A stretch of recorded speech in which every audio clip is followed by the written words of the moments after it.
All right, welcome back, everybody, to another kind of cryptid chatter episode. This might become more of a ongoing series, perhaps. We've done one before, and we enjoyed it so much we thought we'd add another guest, Tillie, here, and uh, talk about cryptids. Now, you should recognize our guests, Tillie and David. They've both appeared on the channels. I think David's about to start earning money from my channel at some point because he's been on so much. But David, Tillie, how That are that you check is doing? in the mail, right? Isn't that Yeah, what you yeah, said? Okay, good. yeah. Just make sure you sign the contract. No, I'm just kidding. Sign your soul away right here, sir. Yeah, yeah. Okay, Just yeah, hold on. Let me just. yeah. Right. Don't read the small print. You're fine. I trust you. It's fine. Yeah, Keegan is cool enough. I would do it. What else could go wrong? Right, Brendan and Sam have known me long enough, right? They're still living. It's good. All right. Well, we'll start. David, we'll go with you, and then Tillie, just because it's alphabetical order. How are you doing? And for people that don't know, where can they find your shows on the internet? Yeah, I am doing well. Pleasure to be here as always. Can't wait to do so. What'd you say? Cryptid chatter. I like that little Yeah. cryptid chat. I like the alliteration there. The CC day. But yes, I'm the host of Abnormal Voyages, which you can kind of see it here, but it's like backwards because I guess I was not computer literate enough today to switch it around. But whatever. Yeah, we kind of travel across the country just exploring different interesting things, be it hauntings or cryptids or theme parks and wacky roadside attractions, just kind of all of it, seeing all the interesting people and places that are out there. And you can find us at Abnormal Voyages pretty much everywhere, youtube.com/Abnormal Voyages, Instagram, Facebook, Twitter, formerly known as X. Actually, we don't really use that, so not that one. Don't go there. There's only like 4. But anyways, everything else, yeah, that's where you can find us. And we got some real exciting stuff coming up. So I hope you'll join us. Yeah, and we're happy to have you back on. It's always a pleasure. And Tillie, they should recognize you. We've done an interview with you as well. But in case they missed that, for one, please go back and watch that. But two, where can they find your channel? Thank you so much for having me back and for that awesome intro. It is a joy to be back here. It is a pleasure to meet you, David, and the other gentlemen as well who are here. I'm so happy to be here, friends. So if you'd like to learn more about what I do, who I am, and what I believe, all that good stuff, please head over to The Weird Walk Home on YouTube. That's pretty much it for now, although I will say I've just essentially come to a book deal agreement with the lovely Joshua Cutchin. That will be coming out sometime between 2028 and 2030. I have a merch store coming here soon. For anyone who may not know, I'm in the middle of a massive chaotic move right now, but after that's all settled, we're going to have a great merch shop complete with gourmet handmade dessert teas that I hand blend professionally, and yeah, hopefully everyone will like it. Oh yes, I also have a book coming out with Zontar Press somewhere between spring and autumn of this year about the Mandela effect and time travel, time anomalies, all of that good stuff. So people may want to keep their eyes out for that.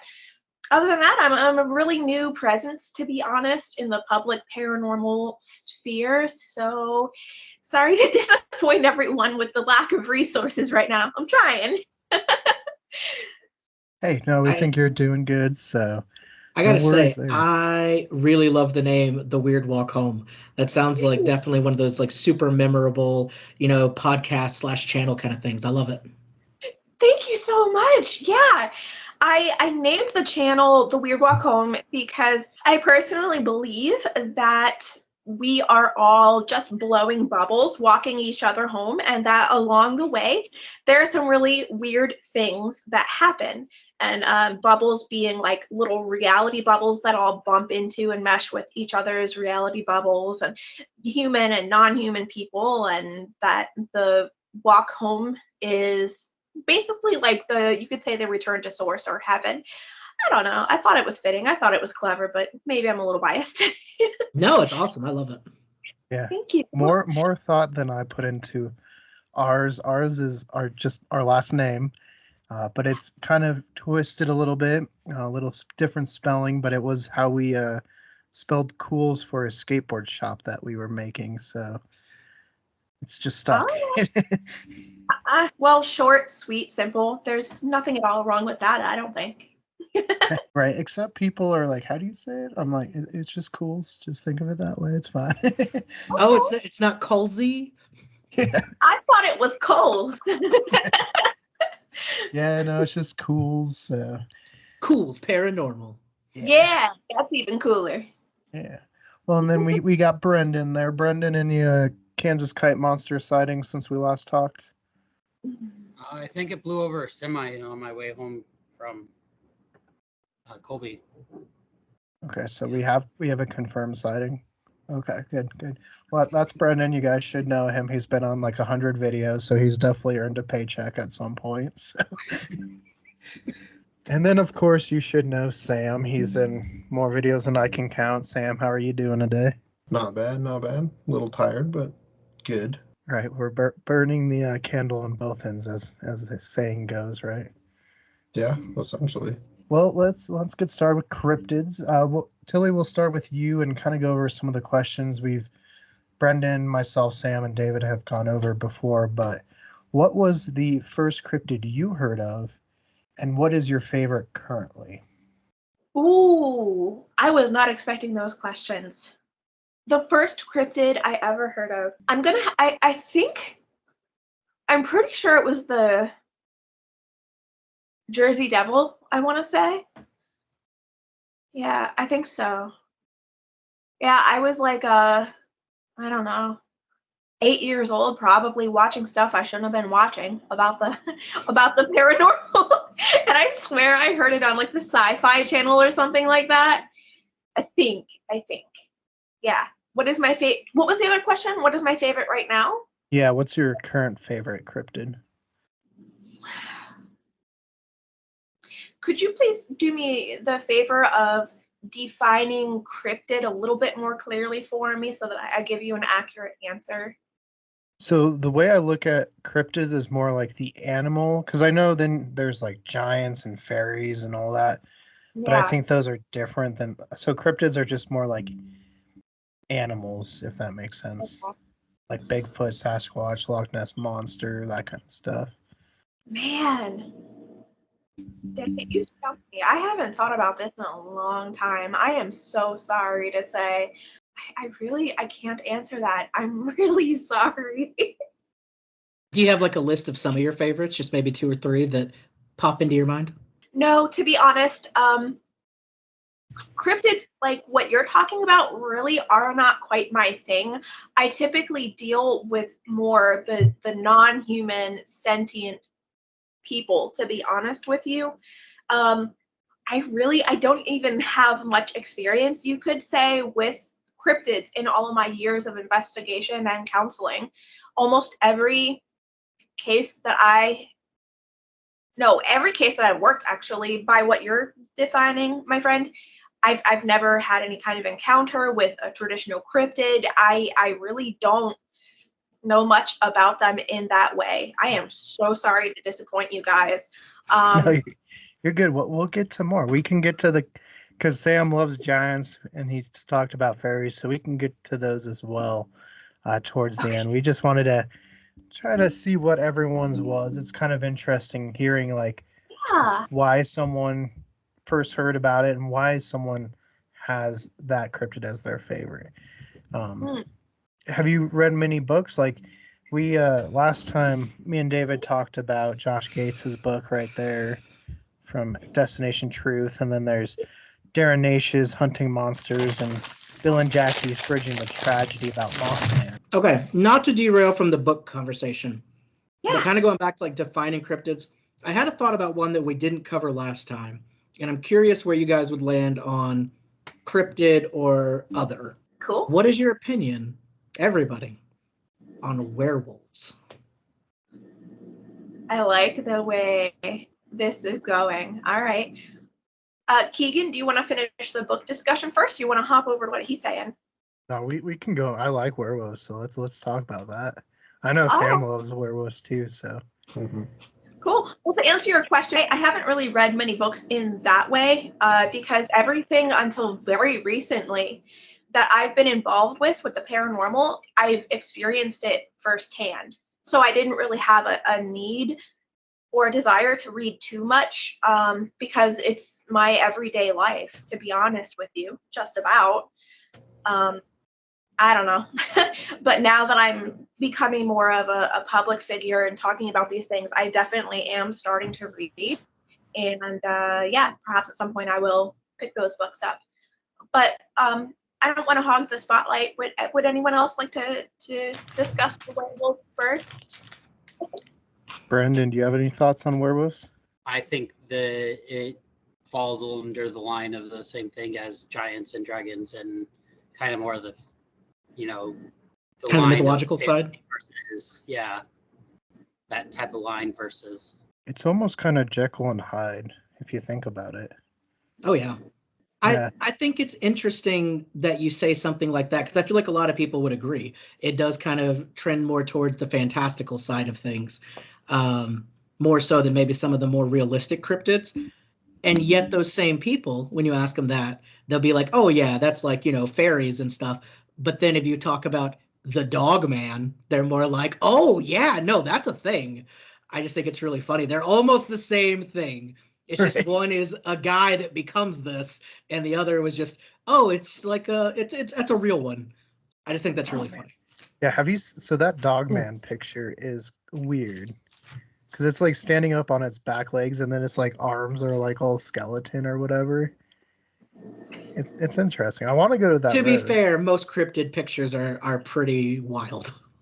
Right? But hey, it's not blurry. So that's it's a good thing. Unlike when people want to see Bigfoot. For some reason they always like I don't get it. Actually, there have been some good ones. I shouldn't say that. A lot of them I think they think it needs to be blurry because the Patterson one is kind of shaky.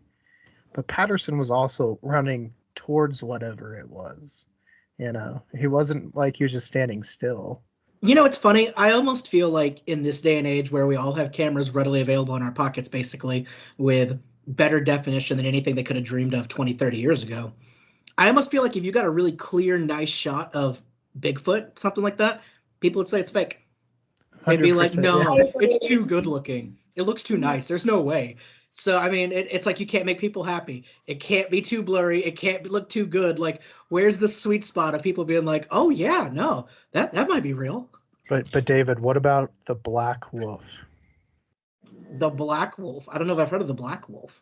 Oh, he hasn't watched that Mountain Monsters Chris James episode yet. Oh! Okay. No, yes. That one's real. That's there. Okay. I did enjoy that. Me and Sam were watching that, and they're like, "What is it?" And he's like, "It's a black wolf. Like, it's black and it's a wolf. Like, That makes it a cryptid. That makes it a cryptid. We're really scientific over here, I can tell. That's all it takes. Yeah. Sam, any thoughts on Dogman or the Black Wolf or anything like that? I don't know too much about those ones, but I would agree that like werewolves would be kind of more on the fantasy side, but like also if they believe Dogman is real, why not say werewolves are real at that point? I wonder how you get close enough to tell the difference. Well, you have Well, to go okay. out in the woods Why late don't at you night go and do fight it. that personal investigation and let us know how it goes? Right. If No I may, problem. I work with the International Dogman Project and the Quad Coalition of Sciences as an author, and one of my current series is about literally Dogman and werewolves. From Nice. from what I understand and from what I have been told over the years, werewolves and Dogman, you could say, are very similar in that apparently it's a few different types of quantum person. When they phase into this reality, apparently that is the form that they take. But if they are more physical people, like the werewolf type of person, they can change their vibration and their dimension enough to shapeshift temporarily.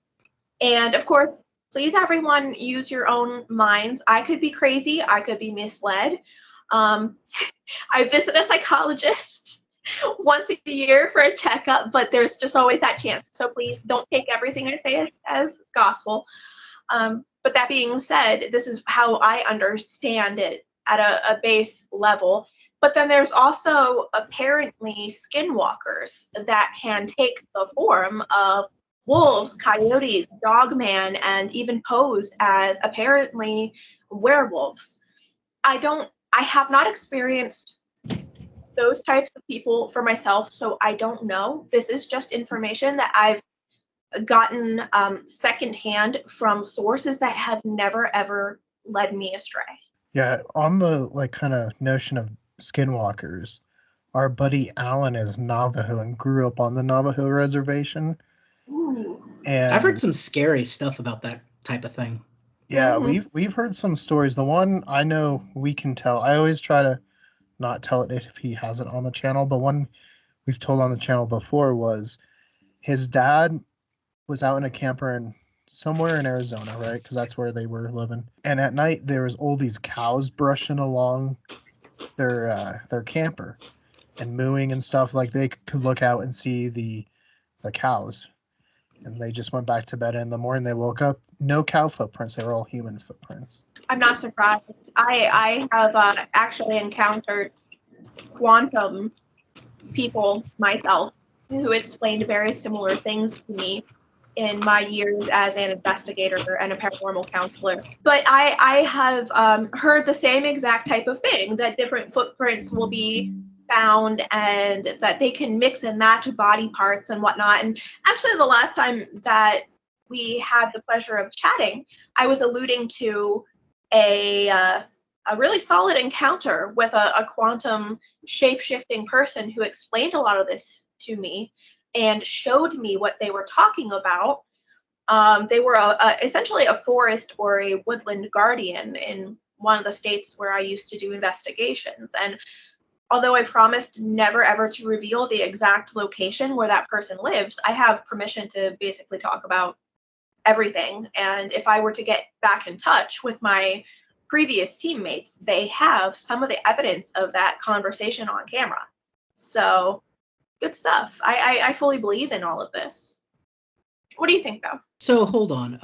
Your story that you were telling us, Keegan, Mhm. they went outside and expecting to see cow prints, they saw human prints instead, correct? Correct, yeah.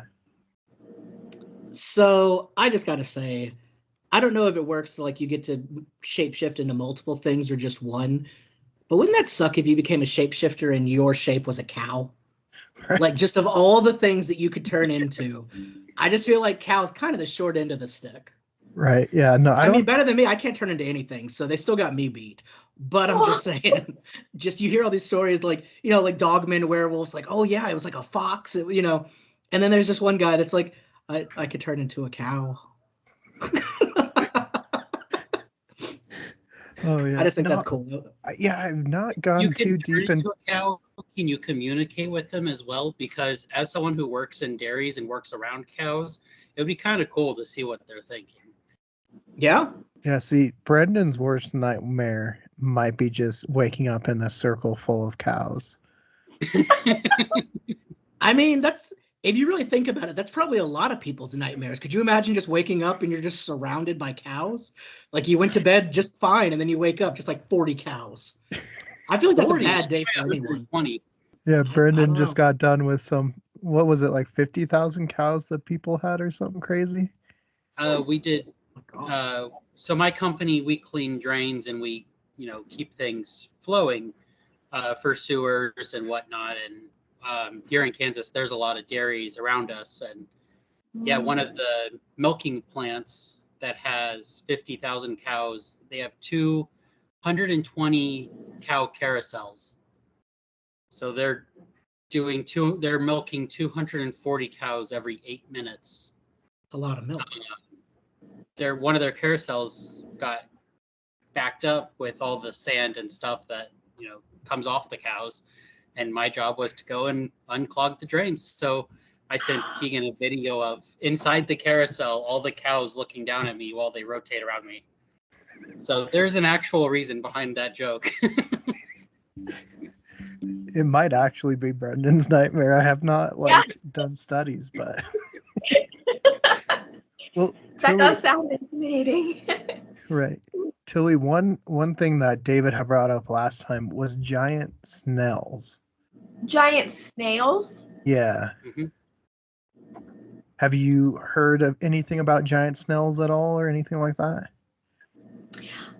I want to say that I heard one obscure mention of such a thing on, oh my God, what was it? Recently, it was actually Expanded Perspectives podcast on YouTube. Apparently, there was like a type of slug or snail person that came out of a bog or something like that, that someone had reported, but I've personally never had any experiences with that. Although I wouldn't be surprised. Too, sometimes what I understand is that some of these people, quantum people, will take forms that human people will be either extremely surprised or delighted or terrified by, and they feed off of whatever is deeper within that human person's subconscious. So for me, I wouldn't at all be surprised. What about you? Have you ever heard of such a thing? Well, I mean, I'd like to hear more details. That's what I mean. Well, we're bringing it up in context of, if you look at historical documents and like early writings of things, there is, through lots of cultures that never interacted as far as we know, there's always these drawings of like giant snails with people writing on them, using like they saw them, etc., etc. So it's just interesting that they show up all over the world in different cultures. And yet, if it was something made up, it's weird that they would show up everywhere. It was kind of like dragons, how every culture has something like a dragon that shows up, even if they've never interacted with each other. It's still this beast, creature, whatever you want to call it, that is extremely similar. And it's almost hard to believe that everybody would make up the same thing if there wasn't something it was somewhat at least based off of. Right. Yeah, it's kind of like the flood myth, right? Even if you go back to Mesopotamia and stuff, they have like everybody says there was a flood. It's just kind of arguing over what caused it, who caused it, etc. Yeah. Yeah, so it's like, if there's so much evidence, there's got to be something. So that's why the giant snail ones were interesting, because like David said, there's quite a bit of pictures from people that shouldn't have been able to communicate. We can't, I guess, 100% say they didn't. But, you know, for them to come up with the same ideas and roughly about the same sizes is very interesting. Mm-hmm. That's new for me, because I've never heard of that, but now I need to investigate that. I like that. If we're living in a timeline where there are giant, tame, rideable snails, I like that idea. I mean, I guess it makes sense too, because there was so much more megafauna back. Yeah. Climate was cleaner and stuff like that. That why not? It's more believable than some things I've heard. Okay. The slide rock bolter, for instance. So what? No. You know what? That's real. Yeah. If you want to talk about a giant cryptid, this is actually one that Brenden might have to deal with someday. What about the giant alligators in the New York City sewers? I feel like those probably have some semblance of truth, maybe not giant. But I know people. I mean, you don't want any size, so I guess even like a medium-sized one, it's like, wow, no. Yeah, I'm sure at some point people have released gators down into the sewers, and you know. The only thing that I've found in sewers are squirrels so far. Giant squirrels? Brenden, the fact you had to think about that makes me question your answer now. Like, what are you down there running into Master Splinter? Brendan's like, wait a minute, what NDA did I sign? Oh man, the world isn't ready for the giant squirrels. No. Hey, we gotta make sure they know about the Kansas kite monster first, then the giant squirrels can happen. Kansas kite monster. Maybe that's what's keeping the squirrels underground. You know, he's a protector. He's protecting us from the massive rodents. He also had some interference in that Super Bowl for a team that just happened to beat Kansas. You know, he helped that fumble happen, and The field goal that went wide right. So are we saying he has telepathic powers? Is that a little bit in his wheelhouse? Is that what he was using? No, his wings were causing the wind. Oh, maybe his wings can cause. You know, it's an indoor stadium. Well, we were talking about like the vibrational abilities of things. Maybe his wings send out vibrations that affect reality. Yeah, They could. The butterfly effect on steroids, maybe. There we go. That'd be Yeah. scary. well, David actually, he came across another kind of crazy cryptid, and he showcased it on his Instagram and did a video about it. At first, you might think it might just be a jackalope, but there is more to it. David, do you want to tell Tillie about the new cryptid you found out and told us about? Yeah, I forgot its actual name. Hold on. It's a crazy German name that I can never pronounce. Do you remember it, Keegan? Do you remember how to say it? Oh, let me pull it up one sec. Yeah, I'm trying to. It's like the Wolfen something. Here it is. Okay, we got him. It is the Wolpertinger. I believe I'm pronouncing that right. He is supposedly a cryptid in Germany in the dark forest, which, I mean, lots of fairy tales happen there, so why not a crazy cryptid? And it's kind of like a jackalope, except it's also mixed with like a rooster. So he's got like tail feathers and such and wings. Yep, see, there's a picture of him right there. Huh. And That's a real photo, huh? yeah, that's a real photo. He was in a display case at a oddities place that we went to. And apparently he's a big celebrity in Germany. They even have beers named after him, though it's Germany, so everything has a beer named after it, I'm sure. Yeah. But yeah, that was interesting. I guess a jackalope variant, one would say. Though I guess if I was German, I would say a jackalope is a Wolpertinger variant. So Yeah, basically. I've never heard of that before. Cool. I hadn't either. Yeah. I like it. It's pretty obscure. Well, right, the jackalopes kind of got the monopoly on bunny cryptids right now, so maybe we got to help. As it should. Yeah, I mean, No, I'm Team Jackalope. Wolpertinger, nothing. Well, what about the Easter Bunny? Can't we count the Easter Bunny as a cryptid, a bunny cryptid? What do you guys think? no, I'm gonna pass on that one. Yeah. Gotcha. I think that's definitely way more in the like giants, fairies, fantastical. Ah, gotcha. Fair enough. He's not a cryptid, he's a legend. There we go. I like the way you think, sir. It's interesting. It makes you wonder why some like animal have more cryptids kind of based off of them than others. You know, because we see it like if you look at David's background, there's at least 2 apes right there. You got the Yeti, you got the Bigfoot, but then there's a chupacabra, which is more of a dog-like creature. The Mothman, which is a moth. You got Nessie, which is a plesiosaur, and then of course a jackalope right there. Wow, Makes you wonder why certain animals have more cryptids based around them. David, do you have any thoughts? Going off of that, I'm also curious, why is every single lake monster the same? Right. I feel like all of them, it's all some variation of Nessie. It is all like the plesiosaur looking, you know, there's nothing like crazy like, oh, it looks like a massive clownfish or just, you know, something. With as much variety as there is in sea creatures, I find it interesting that all of the cryptids supposedly are literally just like this. Doesn't matter where in the world, they always seem to be some variation of like, oh, it's kind of like a dinosaur. Yeah. Right.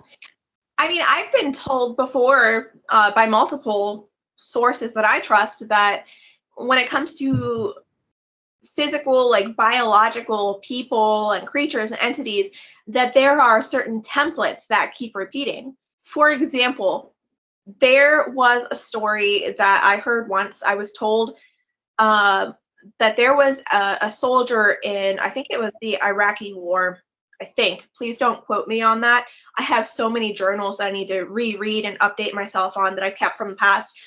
Anyways, Soldier and his buddy were sleeping against a wall on guard at night, and apparently on the opposite side of the wall there was a faint light portal that opened up, and out of it walked two women. There was a young woman and one that looked to be her mother. And the guy said that the two ladies walked up to the two sleeping quote unquote buddies, and these ladies were looking at the men's feet. They were fascinated with the boots. They were in the dim light examining the shape of the boots and whatnot, the size of the feet, and marveling quietly to themselves while these men were pretending to be asleep.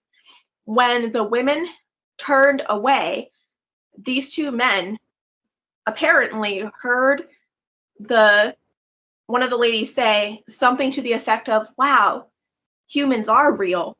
And then they walked back into the portal in the wall. And while they were walking away, the toga type dresses that they were wearing swished around the feet enough to reveal that they had hooves, cloven hooves, apparently, instead of feet. That was one story that I was told, but then other sources have told me that a cryptid is just a matter of subjective judgment, subjective opinion, but that everything follows certain types of, you could say, palettes, whether that's psychologically, physically, in quantum vibration terms, all of it. There's just like set formulas, apparently. I think it's interesting that these things spoke a language that the soldiers could understand. Yeah, it was really interesting because even in my own encounters, most of it was telepathic, but when there was actually apparently real life external voice phenomenon, it was always in English. And my understanding is that it is automatically translated to whatever the other parties can understand. If the other party, the less physical party, isn't putting a filter or a monitor on it. Does that make sense? Interesting. Does it make sense though? Am I explaining it well? I mean, I think it makes as much sense as what we can make of it. It's such, True. a concept that we don't really know the root of. I think we can have our theories and that makes sense to us, but who knows in the grand scheme of what's actually going on, Absolutely. I just want to be sure that I'm clear in my language as much as I can be. These concepts are a little tricky for me to understand, and until recently, I didn't have many people who were interested in in hearing the deep details of what I've experienced and have been told. Right. Well, like kind of going back to David's question about all the lake monsters, it's interesting. Like Darren Naish's book Hunting Monsters, right there. He talks about the original encounters, and so does Nick Redfern's book Nessie. But none of them look plesiosaur. It's all because of the surgeon's photo. After that, then they look plesiosaur. That makes a lot of sense. That's If you look at the interesting. ones before, some of them are even kind of gelatinous looking, kind See, of like that sounds hairy way gelatinous cooler, and blobs. Yeah. I feel like that's something I would believe more. Like, just look Yeah. at what is it? I forgot what exact type, but there's like some of those jellyfish that are basically immortal. Like, unless something kills them, they live forever. Like, who's to say there hasn't been a massive one of those that just managed to keep surviving, and then somebody sees this like huge blob looking thing? Sure, you're gonna think that it's, a cryptid, and it kind of is. So that makes way more sense to me than what we always see as Nessie. Right. I Well, and think it's some of way more Nessie's, likely. well, some of Nessie's too, like, because there's Nessie water based, but then there's a lot of Nessie land based encounters.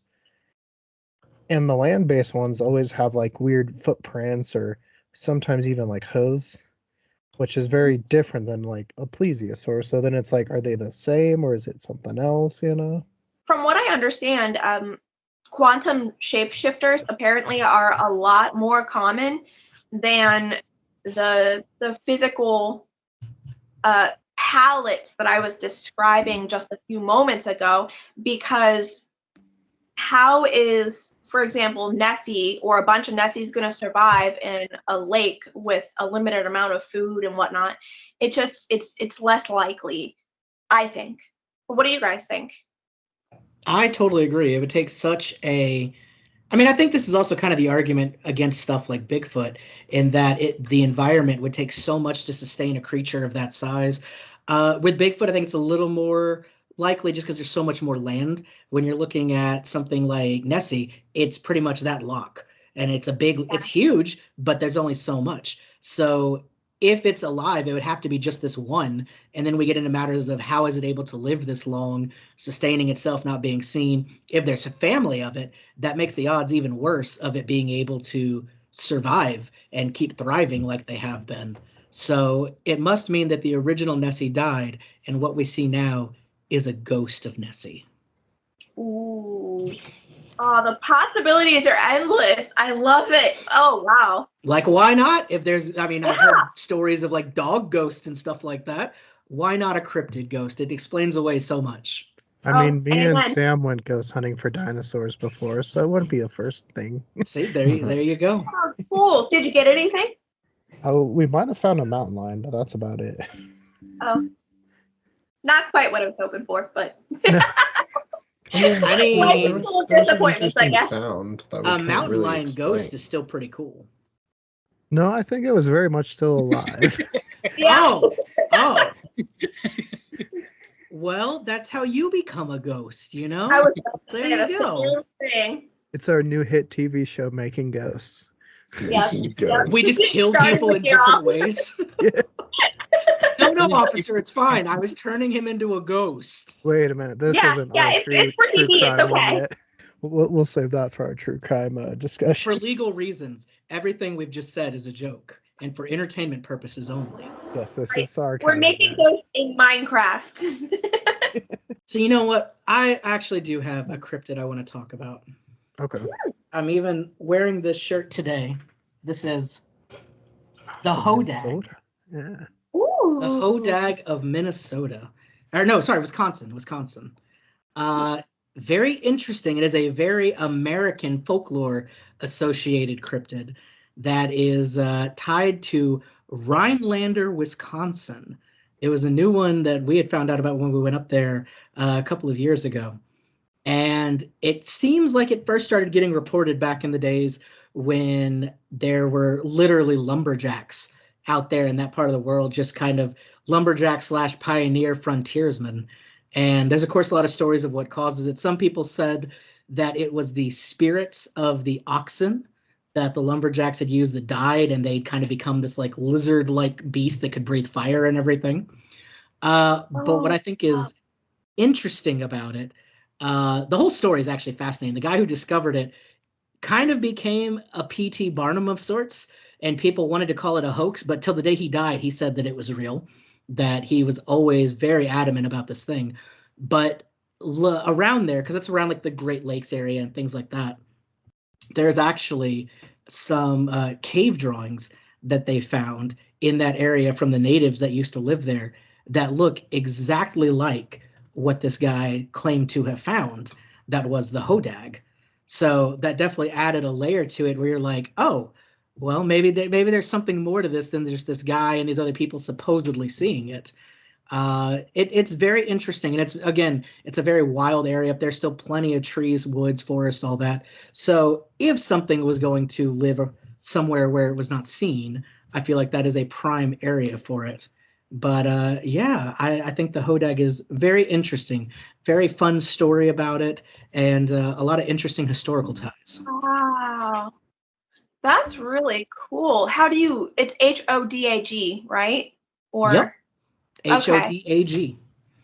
I swear I've heard of that somewhere. I'm going to have to do more research into that. I'd be fascinated to see if there's any evidence as well, modern day, It's definitely an interesting story. And like the city plays it up just for fun now, of course. Like they have a giant Hodag outside their like city hall and things. Like it's fun. But if you start looking into like the real stuff behind it, it starts to be like, oh, it's actually kind of interesting.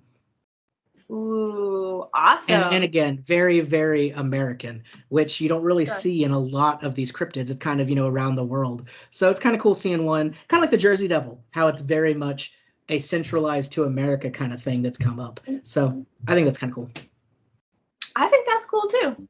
Yeah, same. I remember your picture next to the big hodag. It's very cool looking for sure. Oh yeah. And you And they know have a what? giant bus that they drive to like different conventions now, like the Hodag Mobile. That's just a giant Hodag going down the street. It's pretty funny. Is it very similar to the Dumb and Dumber like dog van? Almost. Yeah, yeah. It's got like That's horns so on it and good. things like that. That is And so good. I they love it. actually do a yearly Hodag festival now up there that someday we want to get back to. I It's need in to check this Wisconsin. out. Yeah. Sounds like all the fun is over there in Wisconsin. Yeah, that's not a sentence you probably thought you'd ever say. Never in my life. Never Well, ever. they're the number one drunk state in the U.S. So where do you think all the fun's going to be? Good point. I didn't know that either. So cheese and beer. Got it. I mean, you got to hang out around all those Packer fans, so you got to have some drinks. Oh God. Hey, I'll go in full Chicago regalia. Like, I'll put my little Sears Tower like on a necklace and just wear it around. Wear it around. On today's episode of Making Ghosts. I'm just imagining like how they do like with the big clocks and everything, but you just got the tower there. Oh man, don't mess with him. Look how big that building is. Look at that. Just like, welcome to my crib. All right, here we got my giant Sears Tower necklace. Like, Flavor Flav. right. In my town, we still call it the Sears Tower. And when you go to Chicago, do not call it the Willis Tower. Remember, it's Well, I'm spelled... never going to go to Chicago, so I'm safe. I'm marked safe from Chicago today and forever. Yeah, it's What? spelled You got to go someday. You got to. It's great. It's a fun city. We're going there in. No, I've heard that the Making Ghosts is just off the charts lately in Chicago. Well, you gotta, from what I understand, you just gotta be smart. You gotta go to the right places and stay out of the bad areas. Yeah, one of the bad areas is Gary, Indiana. It's actually included in their crime rate. Unfortunately, it's 45 minutes away and in a different state. So I feel like maybe that shouldn't be included in their crime rate. What a non-threatening name. Gary, Indiana, right. Or Illinois. No, it's Indiana. Yeah, but it's included in the Chicago crime rate. Yeah. Why? But hey, Michael Jackson grew up there, and the demon house that Zach Bagans bought was there. So now you know. The more you know. Yeah, I've been researching it since we're going in a few weeks, and I have nothing against Obama, of course, but it's really funny how many things they have highlighting like things that he's done. They literally have a plaque on a random curb that's like, Michelle and Obama kissed for the first time right here. And it's okay. The barbershop where he used to get his hair cut sometimes, they've taken the chair that he would sometimes sit in, and it's in plexiglass now. And you can go and visit the barber chair that he got his hair cut. And I was just like, that is hilarious. That there's just all these super minor things that they're like, we got it. Let's make it. Come on. Hey, sometimes you got to capitalize when you can capitalize. In downtown Denver, there's a plaque commemorating Denver omelets, and it gives you the recipe on how to make a Denver omelet. That's cool. What is a Denver omelet? Ooh, you're gonna have to go read the plaque to find out. Man, are you gonna pay my way? Come on, man. Hey, when we get big enough, then we'll pay you to get out to see the Denver omelet plaque. Actually, I'll send you the picture. I took a picture of it. What? I want to travel. Traveling's fun. We try. We got our Roswell booked for the year, so we missed guests, so we had to rebook after we booked the first time. But if you don't get it right the first time, the second try, much better. Yeah, absolutely. Well, I'm planning on traveling later on this year, perhaps for to do live episodes of the Weird Walk Home with guests. So I don't know. I might actually wind up in your area anyway. Yeah. Without you having to pay.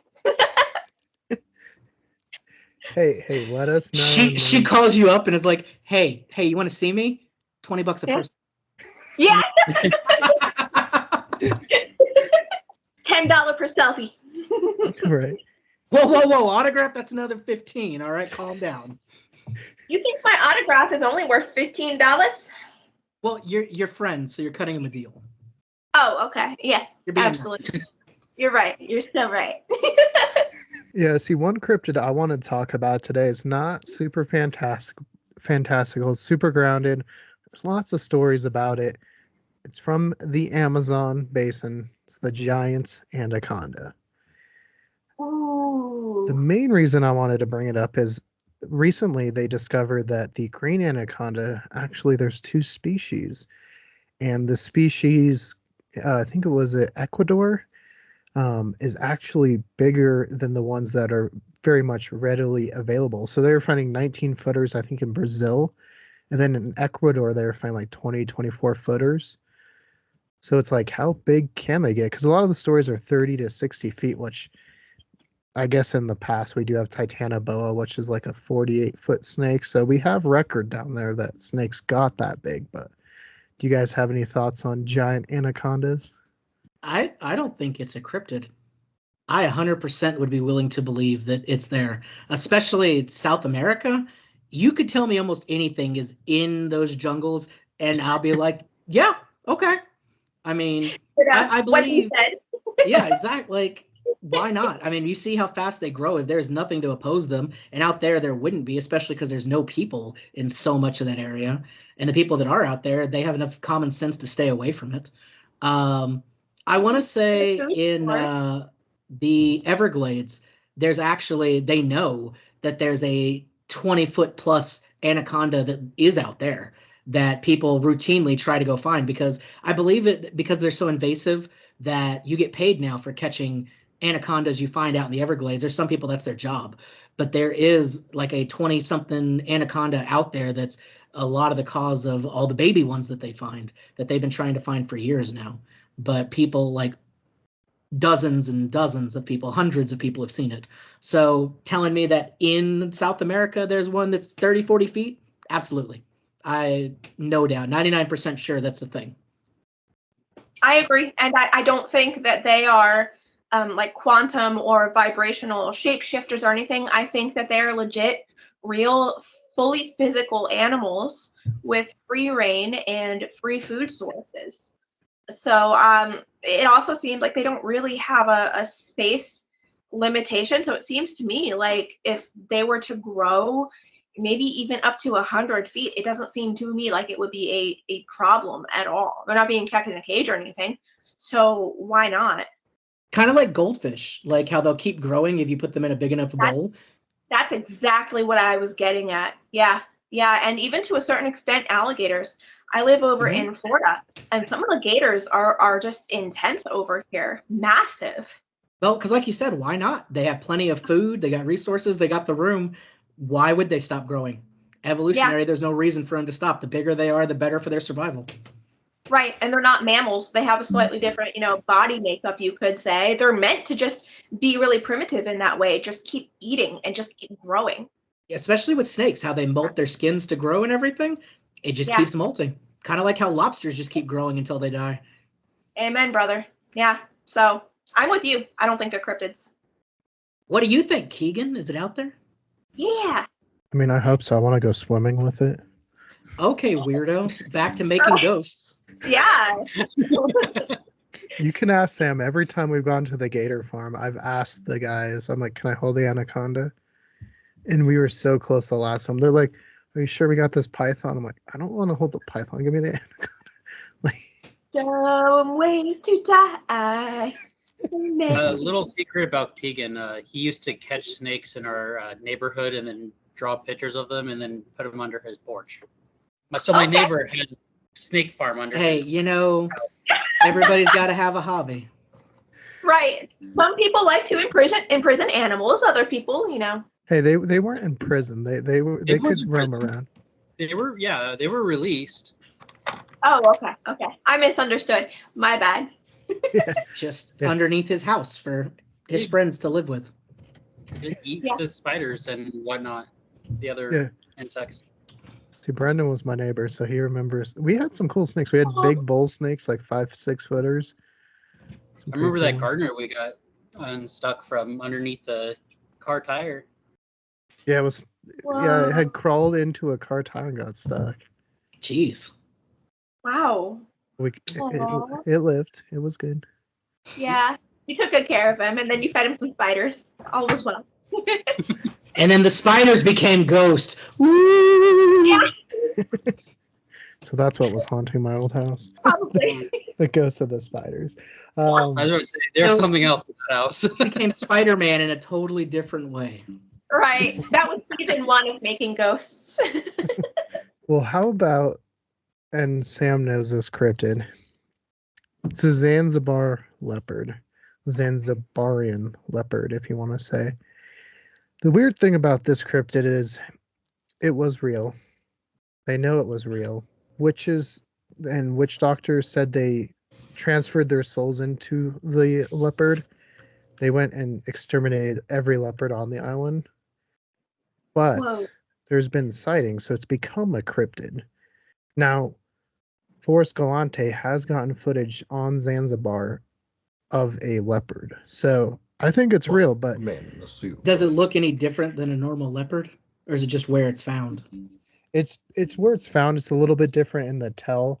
Let me see if I can find the episode. I'll send it to you, David.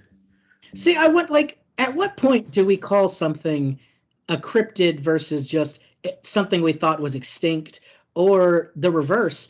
What if something is just a discovery of a new animal that we didn't know about? Like, just because we've seen it for the first time, does that make it a cryptid, or is it just a unique animal?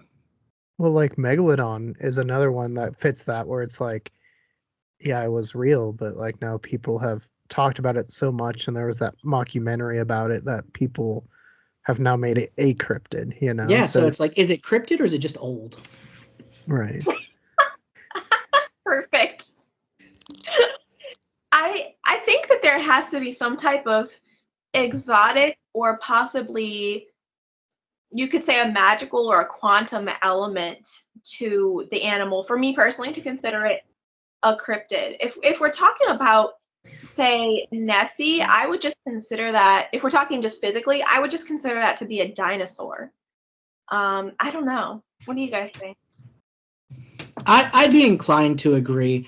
I feel like there has to be some set of standards of what is or isn't a cryptid in terms of like animals, because again, if things start going extinct now and we saved one and released it 20 years later, people are going to be like, oh, that's a bald eagle cryptid, or something like that. I just like, if I saw a dodo bird now, am I going to be like, oh shit, I thought they were all dead, or am I going to be like, that's a cryptid?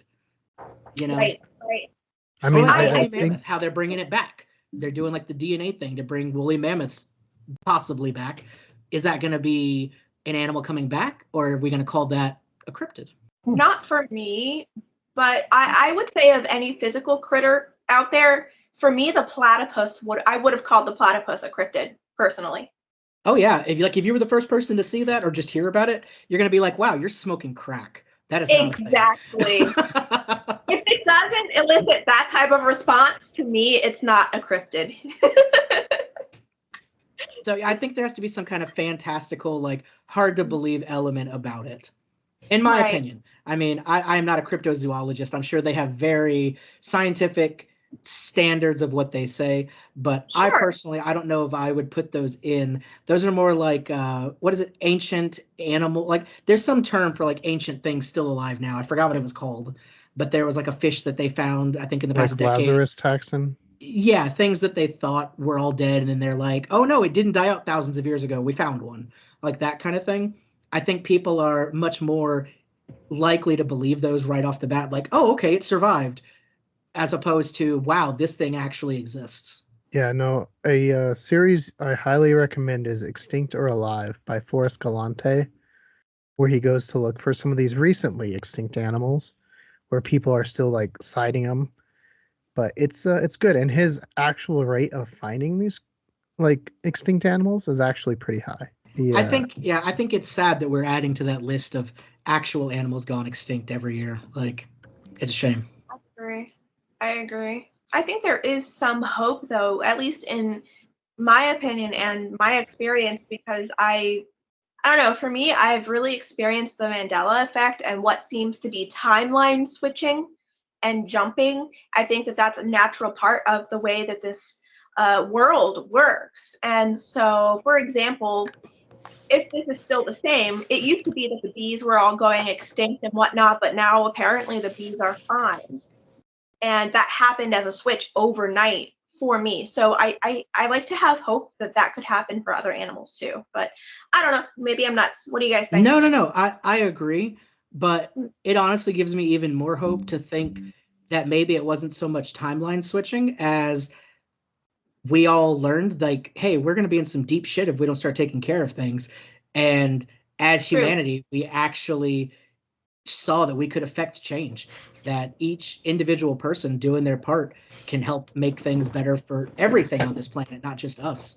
So hopefully we're able to do that. And honestly, I mean, I know people cite technologies and industry as like a reason some of them are dying out, but I feel like it's also the reason that we can get the word out to help conserve what is out there, using, you know, the technology and information spread in a positive way instead of a negative. Like, I feel like a lot of what we have, our resource wise and stuff now, is kind of a, you know, it's a double-edged sword. We can either use it to build or to destroy. It just has to, you know, we have to have knowledge and information out there, which is why talks like this are great, because it's people getting to share information and ideas with each other that we can all kind of collectively come together and realize, you know, we're all on this weird walk home together. Bravo, sir. And I completely concur with everything that you just said. And I would like to say that human and non-human people who are integrated with humans, I think that our individual beliefs and actions and intentions directly impact that timeline switching as well. So for Absolutely. me, I see it all as completely integrated, if that makes sense. But I think that you're seeing it from the more physical side of the coin. I love that. I support that, and I'm totally here for it. So. And I agree. You have to have the converse too. You've got to have that more ethereal and, you know, vibration sets kind of thing going on to have the real world work. It's like you said, two sides of the same coin, hand in hand. Takes them both to make it happen. Yin and yang. I love it. I want to have you on my show, sir. Will you please come on and do a podcast sometime? Absolutely, yeah. Awesome. Keegan, you're the best for hooking us up. Thank you so much. Yeah. Yeah, no, David's a good guy. We met him in a cemetery, so. Fantastic. That was our meet cute. Was it an episode of Making Ghosts, or was this totally separate? It was one of the afterwards where we're like, let's check in on the ghost that we made. So, you know. Oh, gotcha. That's fair. It was kind of like MTV Cribs, but for dead people. So, you know. MTV Stones. Yes, exactly. Yeah. MTV Cribs The Afterlife. Yeah. I would watch the hell out of that show. I'm not gonna lie. Right. I think I would too. I mean, I feel like my channel has quite a bit of those because there's so many just famous grave shorts on my channel now. I feel like I could probably just be like, all right, put this out. Just hey, I meant to tell you, dude, congrats on that. I've saw that a lot of those have really popped off for you guys on the shorts. That's awesome. Yeah. Thank you. Yeah, for some reason, cemeteries, and I kind of get it because it's big names and not everyone can travel and see them. And the last one we did was Linda Lovelace. She was a porn actress, adult film actress that turned against it, and she became an activist. But she's buried next to her ex's parents, and they were so against it that she's unmarked. So I thought that was kind of nice to showcase where it is because it's just not marked in the cemetery. That is interesting. I have a cryptid question for you guys. I would really love to hear what each of you have to say about this. So we're talking about dead people and graves and whatnot. Would you consider zombies to be cryptids? Because they are super animalistic, you know, and primal. I would say no. Yeah. Okay. Yeah, I would say no. I would say Definitely they not. would probably be more something disease related. Or spiritual / magic related, depending on Like how you're voodoo. believing that the zombies were created. If you're going back to like the African shaman and voodoo and stuff, then it's definitely occult / supernatural kind of thing. But if it's like the classic like Dawn of the Dead type stuff, I agree. It's definitely like sickness, disease, pandemic related kind of. That's more of a biological, I guess, scientific thing, if anything. Well, now we have another criteria for the cryptids. True. Yeah, that's kind of like vampires. What would you put them? It's definitely got to be in like the fairies giants realm, I would say.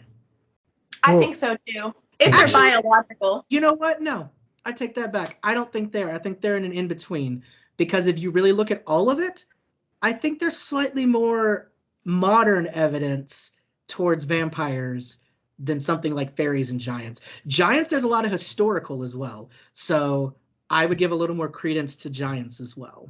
Neither of them is cryptids, but I think that there's just more stuff out there about both of those categories. Well, what if they're all interrelated? It's possible. The Phalian hypothesis. Have you heard that before? Is it, I'm just going by the name, is it that fairies were aliens, or what we called fairies? Yeah, that they're actually, it's really just about the titles that human people give them, but it's all the same type of people, which I believe in. And there have even been reports and accounts of, you could say, vampiric fairies, vampiric aliens, and not even to say that they are mindless and super dangerous or anything like that. It's just that they have biological needs. You know what I mean? Not only that, but who's even saying it's biological? Like, if an alien came down in those older days and did something akin to drawing blood with a syringe type thing, true. Mm-hmm. Who back then is going to be like, oh yeah, he took a needle and took my blood? It's just going to be like, he sucked my blood. Yeah, I agree. That is all they're going to be focused on, is this thing showed up, I thought it was a human, and then it just took blood out of my neck. So, I mean, I don't know. I feel like that's definitely very, very possible. Yeah, I think how people describe things kind of can help misinform our brains on what's going on, because my favorite when we do our presentations in front of people is we have this bit where I'm like, I give them pieces of paper and I'm like, all right, we're going to do an art, and each one of you are going to draw, and I'm like, you're going to draw actual cryptid descriptions out of the book. And so I tell them, I'm like, all right, so imagine this, it's an upright deer, has a deer head, stands upright, but it's buff, really buff arms, really buff legs, kind of a long tail. It can move around on fours, but it can hop. And sometimes it has two heads, one on its stomach. And that was a real cryptid description until they discovered kangaroos. Fantastic. So, wow. Yeah, so I think a lot of times our brains, because we don't know what we're actually seeing, will fill in kind of some of the stuff. Mm-hmm. And it'll make it, and we can only base it off of what we know. So like if you're big into sci-fi or big into horror or stuff like that, you're going to fill it in with that kind of past knowledge and stuff like that. I think it has a lot to do. What is that famous quote? I don't remember exactly, but it's like, any technology that is substantially like ahead is indistinguishable from magic. Mm-hmm. Yeah, absolutely. And I think if we're dealing with anything from another planet, galaxy, dimension, anything like that, that could explain so many things that we don't have explanations for. It's common wherever they're from. 100%. And that's exactly what all of my non-human connections in the past told me as well, to the point where Josh, do you guys know who Joshua Cutchin is? Okay. He's big into, you could say, fairy mythology and the ways that aliens and fairies used to interact with humankind, allegedly. You may want to look him up to kind of understand more context of where I'm coming from, because I'm doing a really bad job of explaining exactly who this guy is. You're doing fine. Okay. Well, he and I are going to be writing a book, the book that I mentioned earlier in the beginning, based on non-human psychology and hybridization with humankind, the mingling with humankind, and how humanity can be more open-minded to welcome in these friendlier non-human people. Because there is so much misdiagnosis and misunderstanding from human beings, and there's a lot of judgment and negativity, and a lot of human beings say, oh my God, I would kill that kind of a person if I met them. And they don't even think of hybrids or fairies or aliens or other types of people as being sentient people. And from what I understand, this is a large reason why human beings are seen as parasites and selfish and stupid and cattle by most other types of people these days, anyways, if that makes sense. So no, that makes a lot of Mhm. sense, and why things aren't as willing to always come out and show themselves to the greater humanity. Like people are like, well, why don't we see them all the time? Like, because they're terrified of what humans would do to them. Like, exactly. 100% I could understand Yeah. that. Cool. I just had Josh on the other day, and he was my most recent interview, and we talked about exactly that.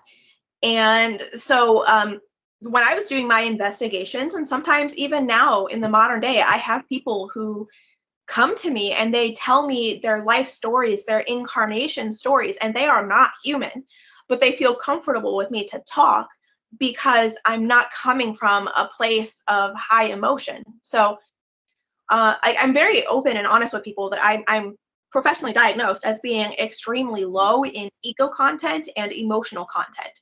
So I'm very open-minded and logical and calm, and I'm not reacting the way that a normal human being does. So that breeds comfort for other And you people. don't have all those natural biases or stuff that may make them Exactly. uncomfortable to speak to other people.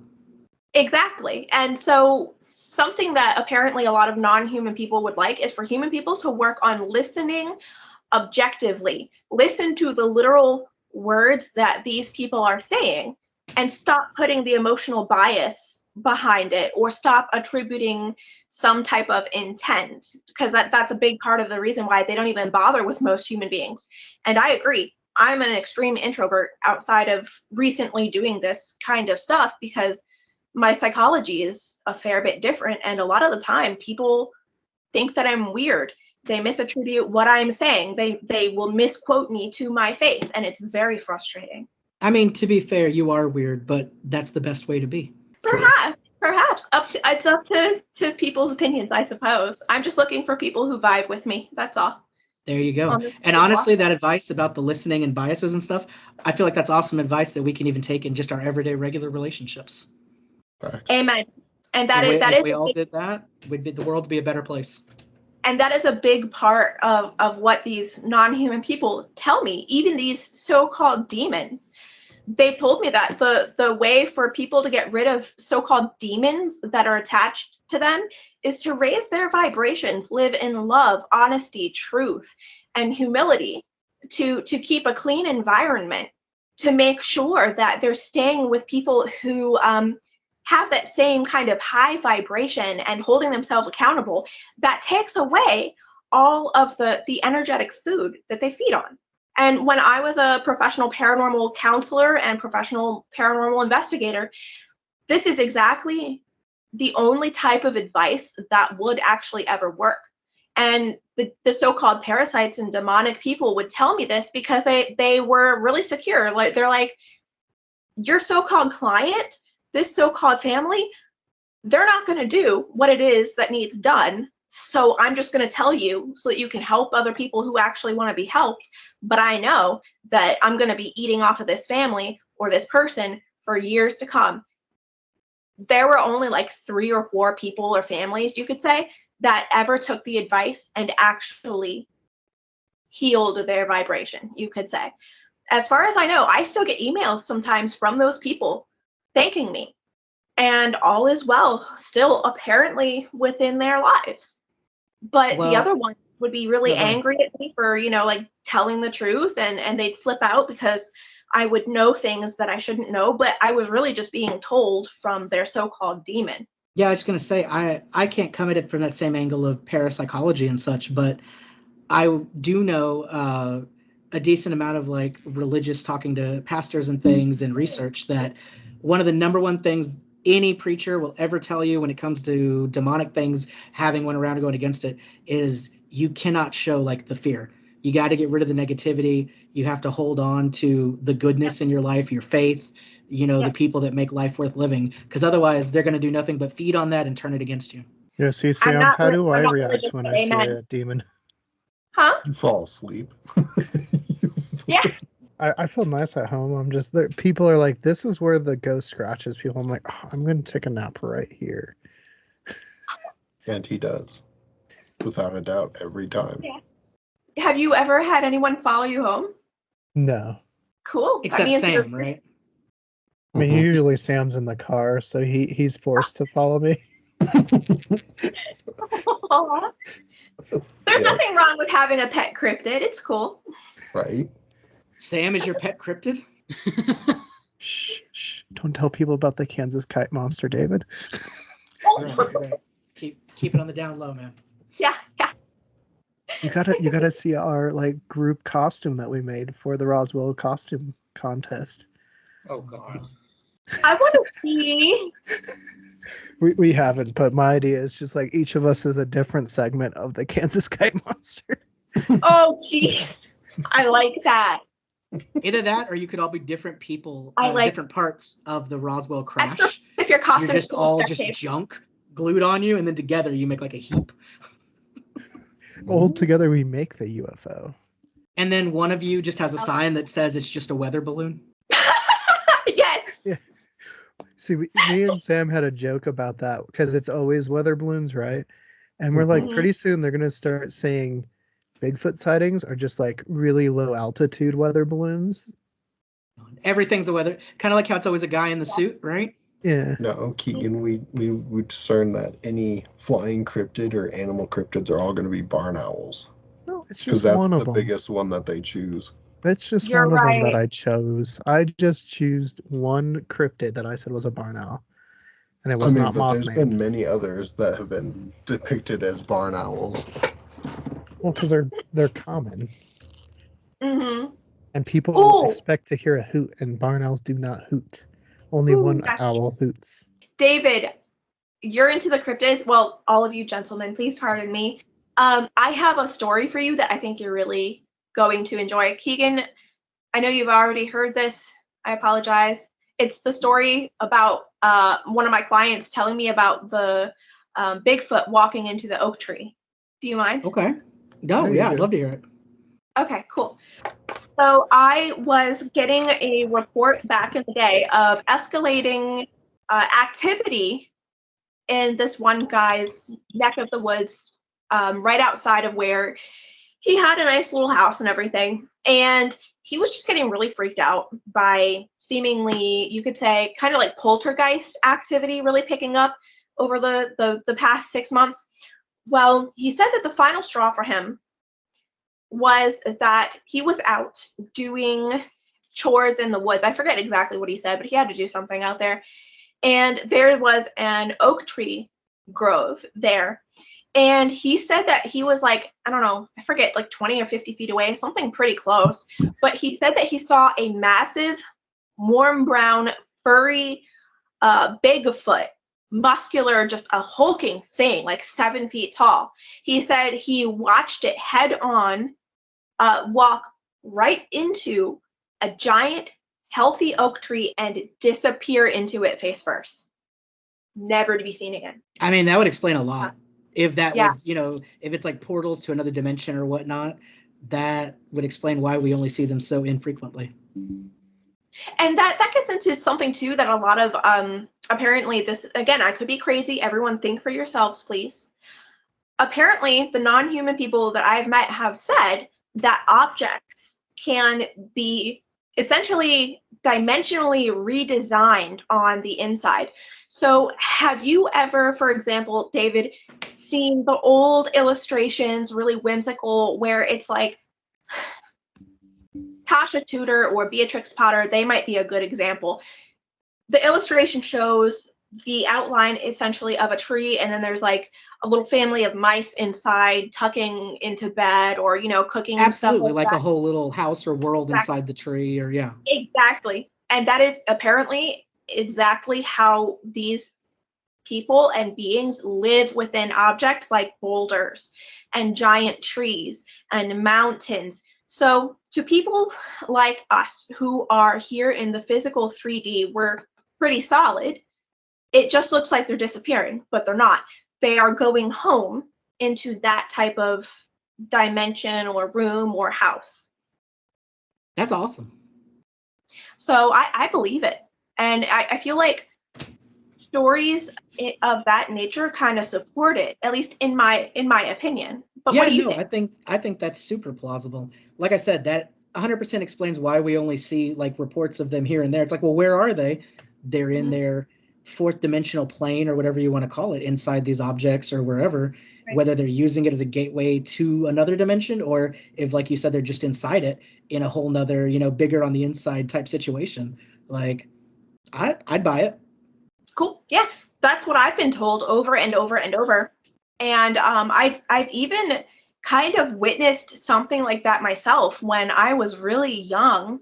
I saw what looked like lights, you could say, champagne colored lights, glittering lights coming up out of my grandma's garden.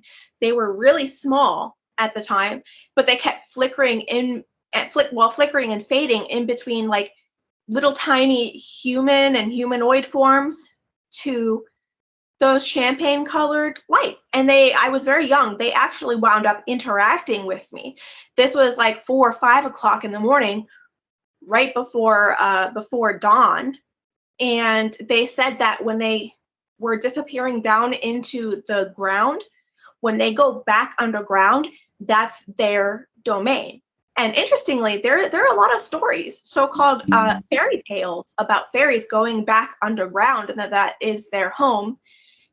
Steve Mera, another guy I'm set to work with, actually next month, I'm going to be on his podcast and on Project Doorplay and whatnot. He talks about this too, that even wrought iron doesn't work underground, that their domain is underground, away from the sunlight and whatnot, if that makes sense. So I don't know. I think it makes total sense. And I mean, I don't want to go too into, but like fairies and stuff, 100%, especially with like fairy circles that they have found. Like maybe that's different entrances that they use or something like that. And then you could even tie that into hollow earth theory and start going crazy on so much stuff. Yeah. Yeah, basically. I think it's all deeply connected. Yeah, and I was kind of going off of the interdimensional stuff. There's a book by Tom Burnett and Rob Riggs about Bigfoot. It's called Bigfoot. It talks about that. It starts off very much flesh and blood, but about 75% through, it switches to that theory and them like turning into, I guess, orbs as well. Yep. So that's another fun book if you haven't read it. You might enjoy that one. Is there any chance that I could ask you to send me a list of book recommendations when we're done? Yeah. Please? Yeah, I read too many. In fact, Sam's favorite Billy the Kid book right here. Billy the Kid's Close Encounter of the Fifth Kind. Oh, wow.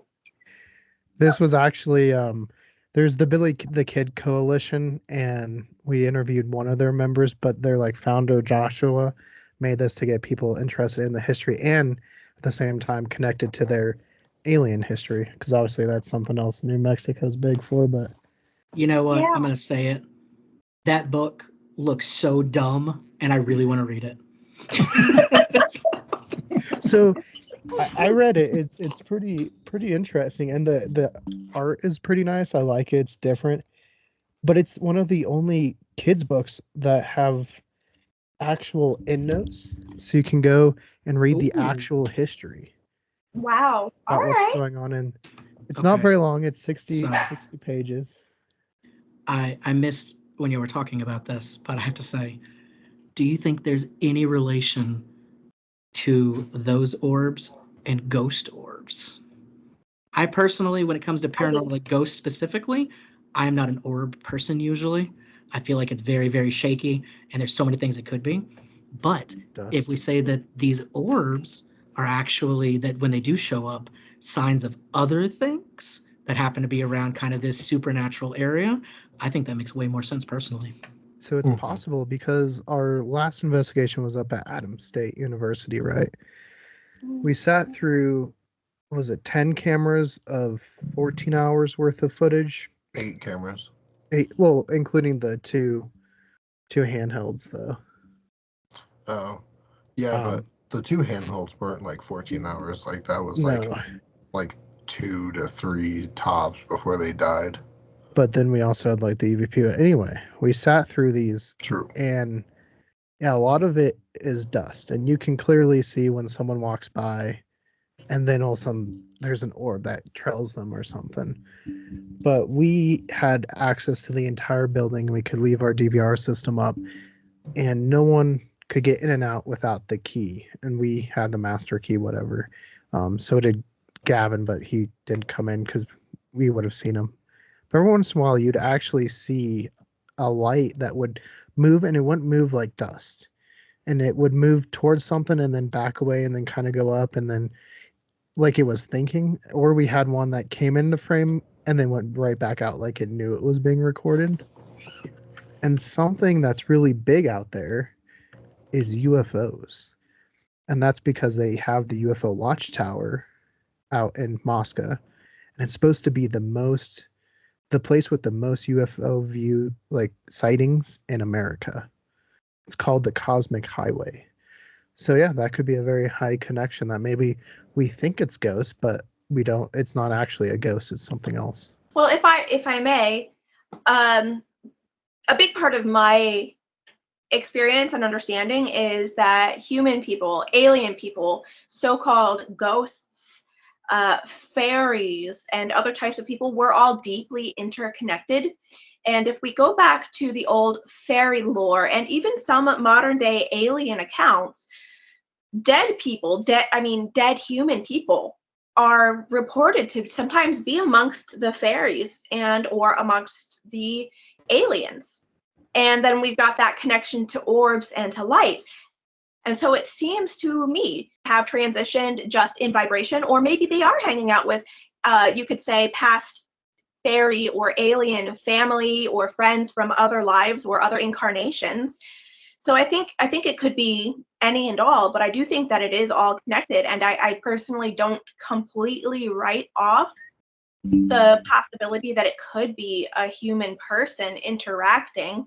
So I don't know. That's just my understanding, but I don't know. Sam, any thoughts on that? I don't know. I think maybe some of the orbs may be something else like coming in to check out. Like there could be some like spirits that are manifesting as orbs, but it also could be something else just trying to check out like the high electricity that could be in the area, or the different activity, and like something just coming to like investigate it from their plane as well. Just curious of like what the activity is there as well. Maybe. I agree with you. Yeah, I have heard that a big part of non-human psychology is that they love to creep on human people.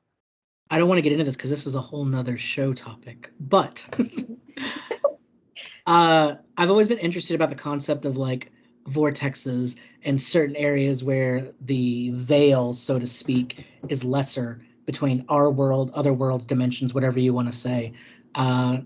Interesting to think that all these places that we consider haunted, what if those are just places where things are easier to poke through to get through for whatever reason? In which case, it would make total sense that something besides just spirits are kind of saying like, hey, what's going on over here? Kind of sticking their head through and just checking it out. I mean, I would if I saw that and I was walking around. Why not?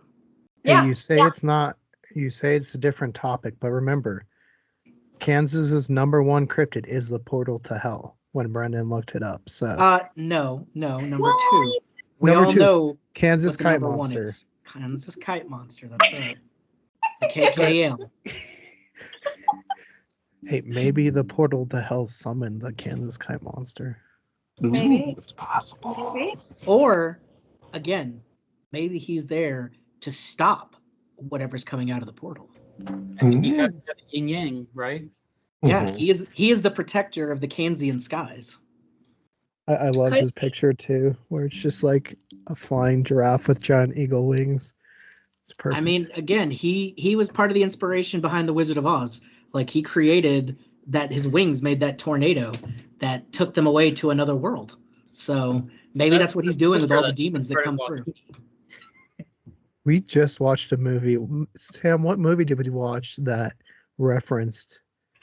It was Tammy and the T-Rex. Mm-hmm. Because Paul Walker's character gets like knocked out, And he comes to and he's like, you were there, and you were there, and you were there in my dream. And I was like, oh, it's Wizard of Oz homage there. Okay. If you haven't seen it, it's kooky, to say the It's least. pretty good. I bet. That should be a new show. Keegan's Kooks. He just Keegan's talks about Keegan's kooky Kooks. things. Oh no. Wait, are you talking about the whole new manga about Superman flying to Japan just to get lunch? It worries Oh, me what? that that's the thing. It started out as a joke, and then I was like, I have to read it. I have not. I've put it off. So So here's the real. So you got to tell us once you read it. What does he get for lunch? Right. What does he have? So on Right. our what next did show, Superman? that'll be our first topic, as Keegan's going to explain to Okay. us. All He right. gets McDonald's. Again, this is going to be a totally different topic because this could go on forever. But that makes no sense. What, he literally can fly fast enough to turn the Earth back in time. Okay. And how long are we saying it took him to get to Japan? Not a whole manga worth. Okay. That I comic should be agree. like 6 panels. And 2 of the I panels are agree. him being like, should I go get lunch? Yeah, I think I will. What's for lunch? Oh. Yeah. Mm.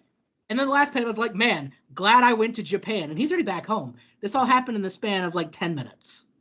I agree. I concur. Japan for McDonald's. Capitalism is just off the charts with some of these people writing this kind of material. Come on now. Yeah, it was too kooky to pass up. So I was like, You know what, though? This makes me now want to read like a Superman comic where the Hamburglar has stolen a lot of kryptonite. And he just starts like going in and nobody can stop him. and what if the only way he can defeat the Hamburglar is the Kansas Kite Monster? Because we're Smallville. Kansas. There we go. Why Now not? it comes full circle. Hold on. Why Who's to not? say Superman, famously fictional, Kansas Kite Monster, famously real? What if he was the inspiration for Superman? They saw him in the sky and were like, what if a guy could fly? That's where it came from. I agree. Without the Kansas Kite Monster, we would not have superheroes like we have today. It could be. And you know, David, you were talking about the Hamburglar. That reminds me. Do you guys know who Mac Tonight is? I do. I have seen one of his remaining animatronics at the world's largest McDonald's in Orlando. Fantastic. I want to see a comic where Mac Tonight is the misunderstood villain of Gotham, and he's facing off against Batman, and they have an epic conversation at the end, and Batman joins him. That's what I want to see. If capitalism is just going wild, that's my fantasy. I want to see a show like that terrible show they used to have that was like The Pickup Artist, where the guy was like teaching them my how to God. get buddies. But I want Yeah. it to be Mac Tonight teaching them how to seduce women inside of McDonald's. I'd He watch could every do it. episode. He Every could absolutely do it. And Doug Jones has to reprise the role. 1000%. Yep, absolutely. And it's all awkward. He's teaching nerdy gentlemen how to play the piano and deepen their voices. Yep. You better be paying attention. We just made you $1 billion. Right. Yeah, I said Chris James could review it later on YouTube. Hex yeah. Food Theory would make a giant series about it. Hex yeah. McDonald's, where you at? Hey, maybe we just make this and then we pitch it to McDonald's and then we get we get commission for it. You know what? To bring it back on topic, is Grimace a cryptid? I don't know. I thought he was a good cryptid. Is Grimace a cryptid? Is that what you said? Yeah. Mac feel Tonight is a like- cryptid. Mac Tonight, I don't know. I think he's more of the like legend status. I mean, look at him. He's a Do legend. ya? All right. He's got all it. right. Yeah. But Grimace, I can see it. what is that? Wasn't Grimace What is- flying a spaceship at the Roswell one? So clearly he's an alien. He's an alien. Everybody was flying in some form of something at that one. Okay, we can't Right. go off of that. You're right, because there's that underwater, or there used to be an underwater one, and everyone was like scuba diving. So you're right. Well, does Grimace speak English? Can he speak English? Unfortunately, yes. It should be like old King's English too, or something. Oh, Yeah, my Grimace has a God, really yes. strong British accent. A lot of people suspect he was the actual one behind Shakespeare. He was the Oh my first God. I doctor. believe it. If he can speak our languages, he's not a cryptid. I can't call him a cryptid. I don't know what the heck to call him, but he's not a cryptid in my book. Well, see, to bring it back on topic, some Bigfoot encounters say the Bigfoots talk to him telepathically in English. So would I that swear to still God. make him? I thought you were about to say some people say that the Bigfoot is purple, and I was going to lose my mind. Lose my mind. What If the you were fuck, about Bigfoot to is? imply You've that never seen that? Grimace is Bigfoot, I was really going to regret Grimace shakes that we had last year. Oh, Yeah, load. see, the Grimace Shakes were trying to turn us. They were a evil New World Order plot by the underground community of Bigfoots to try to turn us into fellow Bigfoots. Or were they expanding our mind to prepare us for their arrival? Ooh. It could be. Yeah. Maybe Didn't expand enough, so they didn't come. Yeah, they were Yeah. like, damn it, enough people didn't drink them. right now we can't show them our true colors. We got to still pretend to be brown, guys. Hmm Oh man. And not Teletubby shaped. See, guys, the world would have been a better place if people just would have drank the shakes. Oh man. This is Those not little sponsored by vines of McDonald's those. tonight, my friend. This is not sponsored by McDonald's. Hashtag not fun. But McDonald's, if you're looking for somebody, hit me up. For real. And I will thrice that. Look, McDonald's, all of these, I could take any of these away. I'll put Ronald here, Grimace over, like whatever you want. You just let me know. Hey, Right. Just let me know. you don't even have to We'll take them have away. David Just sipping a Grimace shake on every episode, just mainlining it. yeah, we'll know if one of us like starts to get promoted by them because all of a sudden we'll just have like be like, and today we're gonna talk about true crime, but first Right. that was a That's right. delicious hamburger by McDonald's. It's just like, you know, all this blood everywhere kind of reminds me of ketchup. And you know what goes Ketchup. great with ketchup? McDonald's famous fries. They just can't be beat. That's right. It's just all of a sudden in the middle of the show, you see a shake being risen up from the bottom of each screen. Sip. All right, so pitch it to us, McDonald's. We'll do it. Right. McDonald's, I will sell out. I don't have morals about this. I'll do it. Just let me know. Right. Sign that contract and ketchup, my friend. I am good to go. Let's do it. I'll put an M on my hat right there. Let's go. Yeah. Give me those golden arches. I would only do it if they brought back Mac Tonight for me. You know what? That's my favorite cryptid, quote unquote. Mac Tonight. That's not where I expected this to go. No, not at all. It only 0%. It only took 2 hours, but Tillie has answered the very first question of the night with Mac Tonight. You are most welcome, McDonald's. Glad we got there in the end, guys. Cheers. Yeah, we've come full Cheers. circle. We should celebrate at McDonald's. Heck yeah, live stream at McDonald's. Let's go. All right, let's go meet at the UFO McDonald's I'm down. or the Blue Arch McDonald's. Isn't that one in Texas, David? The Blue Arch, I think it's in Arizona. Oh, okay. For It's some like, reason, it's that like it's the turquoise that the whole town has to Oh be. yeah. Very southwest. Cool. Well, for real, I hope that we get a chance to do that someday because that sounds awesome. And I have never been to a themed McDonald's in my life. They're fun. pretty cool. We're going to one in Chicago soon. We're going to the when we go there in a couple weeks, the global food one, and they have like the regular McDonald's food and then a bunch of all the specialty food from all the different ones across the world, like in different countries and stuff. They're like specialty items. I want to go. Okay, I will go to Chicago for that as long as you help me to not get stabbed. I mean, I've walked the entire town. You'll be fine. I'll walk it with you if that's what. Okay. Keegan, have you Cool. gone to that McDonald's? Have y'all seen it? The global McDonald's? I've not eaten at it. Yeah. Mm-mm. Yeah, we're gonna go check it out. It makes me sad though, because the original one used to be there, the first one that Ray Kroc opened, and they'd made it into a museum that made it like you could go in and see a McDonald's like of that era, what it all looked like, and then they bulldozed it. Really? Didn't that Why? happen with the California one too? No, California one, the building is a museum now because it's Okay. right there around Route 66. It's still in San Bernardino. It's not a McDonald's anymore. That's the technical world's oldest. That's where the McDonald's brothers actually were. Okay. Hmm. And I read. the reason they bulldozed it, Tillie, the Hamburglar was finally trapped in the basement, and they were trying to restrain him, and it didn't work. He still got out, but it was a valiant attempt. It's like that old story of the flying tombstone pterodactyl, where they trapped it in an old mine by putting it in the mine and then putting a giant boulder out front. They trapped him in the basement and then bulldozed it. Oh my god. See, we All can bring it back to cryptids all night. We'll be fine.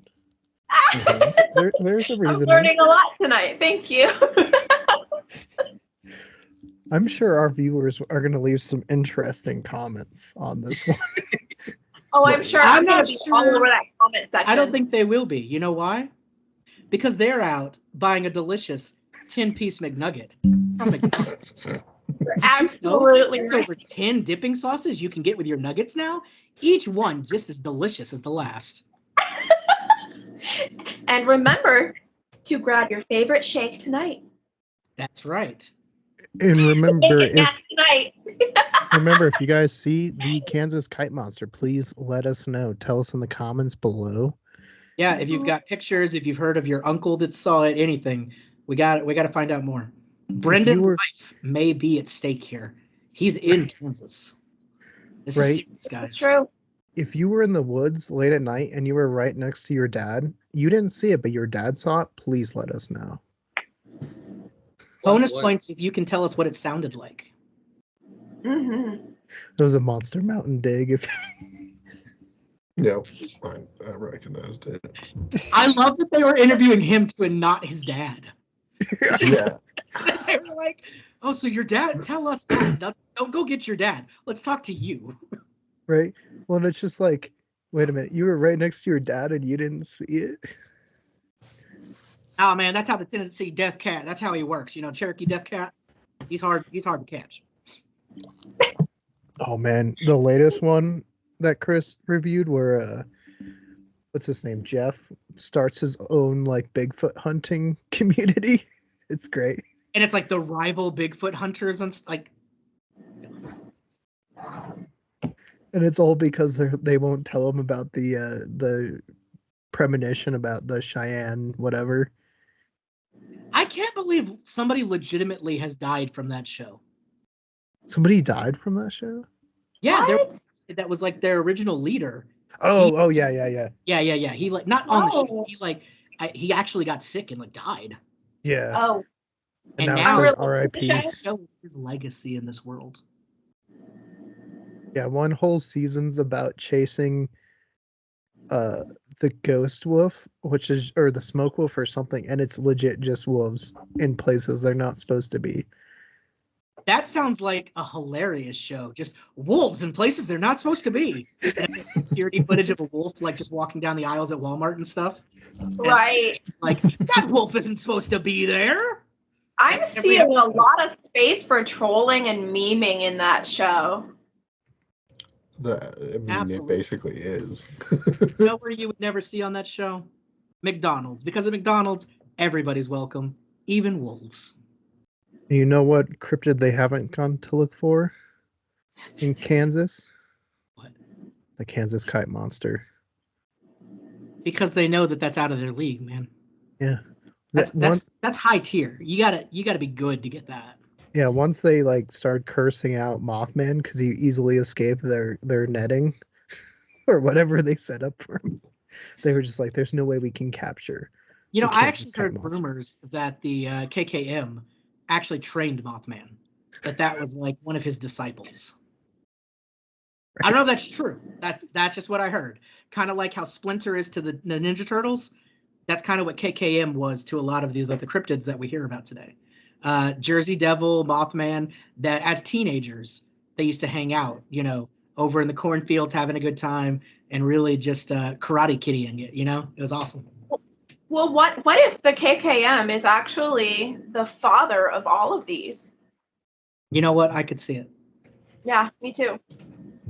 Maybe we've been lied to all this time. The truth is out there, guys. Conspiracy. The truth is out there. Yes, if you guys like David said, Brenden lives in Kansas. He's driving these dark roads around corn. Please, if you've seen the Kansas Kite Monster, let us know. Because Brendan's one of our best friends.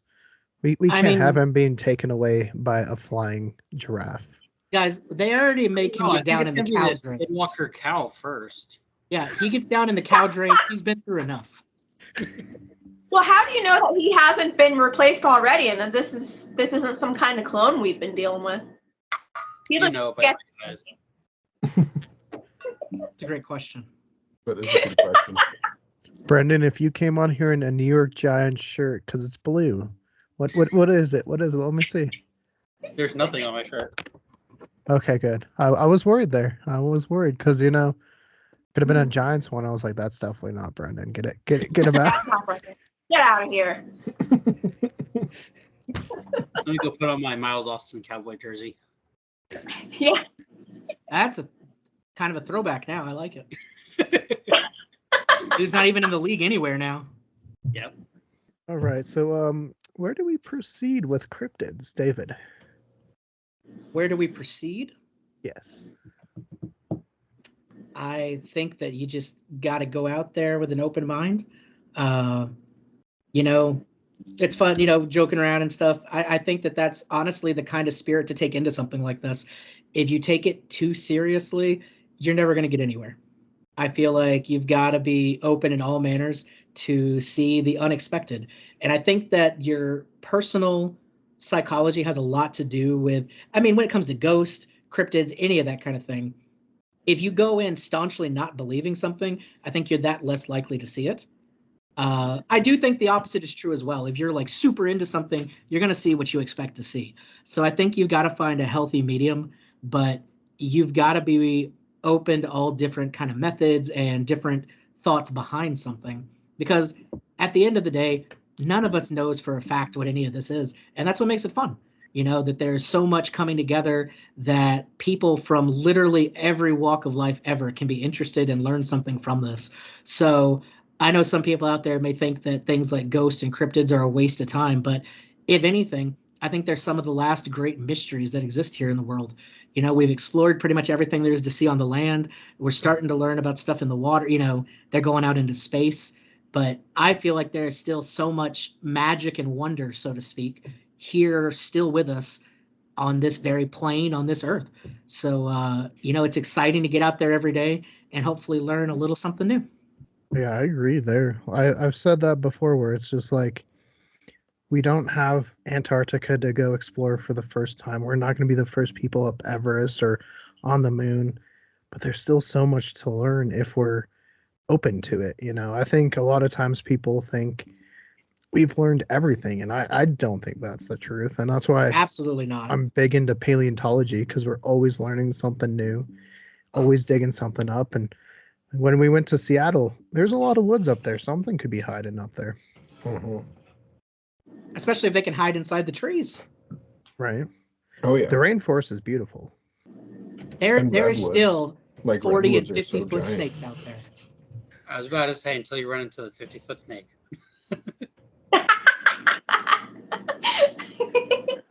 True that. Maybe not in the Seattle rainforest, but in the Amazon, I would be pretty excited. In those woods. Tillie, what are your thoughts with that?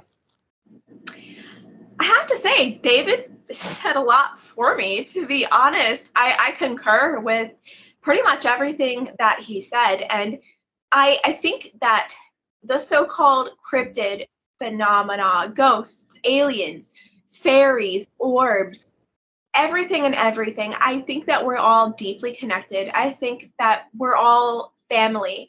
And I think that respecting this, coming towards it with an attitude of humility, curiosity, positivity is going to change human experiences and understanding permanently for the better. And I think that holding these types of attitude, especially when you go out into the woods, or maybe you meet a strange person on the street, or maybe even the internet, being kind and welcoming, honest and fair, I think that that is where true magic lies. And I say magic with a Q in my own vocabulary because I'm talking about, to bring it all full circle, the quantum realm, where everything is so advanced that to the modern human, it does look like traditional stage magic with a C. I hope that that makes sense in a way. So I agree with everything that David said, and that has also been my experience, and that's part of the message that I am trying to bring to broader humankind here. And I would love to see a world where human people and fairies, aliens, cryptids, maybe even the so-called deceased human people are still all living together, exploring reality, having fun, and creating new things together. That's my dream heaven, and maybe hopefully some other people would like to join me on this weird walk, hopefully to a better home. I agree, and I think one thing too, just we got to be kind to everybody. I think that's super important. And if you're being kind and trying to be the best person you can be, I think it'll affect people even if you're not trying to. And then they'll see that, and then they'll try to be. So, hey, just be kind to people. Brenden, what are your kind of wrap up final thoughts on where we go with cryptids?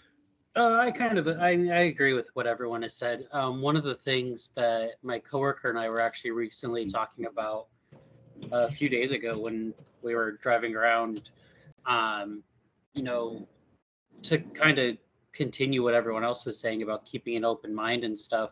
That's kind of why I think, kids have more imagination and more stories, and they see things and they, believe things because they're still innocent. They're not driven by stress and work and the materialistic world and this and that. And, they can have a little more open mind. And I know there's some, not so nice kids, but usually kids are a little more open-hearted versus other people. And so I think, to go on what people say, if you keep an open mind and you can more believe in these things and you read about them or whatever, know what you're talking about, then it's more likely you see something than having, narrow vision of materialistic world. Sam, what about you? I mean, what I'll say is some things that hasn't been mentioned, that there are people that see lots of weird, strange things every day, and sometimes some people have seen the same stuff as you. You may not be as crazy as you think you are, and there's always people that you can reach out to and talk to if you have seen some crazy stuff that will listen and maybe find that they have seen kind of the similar things. Like, don't be too afraid, but we have a bunch of guests that you could reach out to that you can talk to about it, that enjoy the subject and would love to hear about it. And if we are allowed to mention it, we can mention it, but we don't have to give out your specific name if you really don't want that to happen. There are people out there that will listen and understand and would like to hear some of the strange encounters that you may have come across. Are you Absolutely. talking to anyone in particular, or? Nah, I mean, we have all You've of got to us have here, that. other Yeah, guests that we have. don't be scared to talk about it. Yeah, don't be scared to talk about it.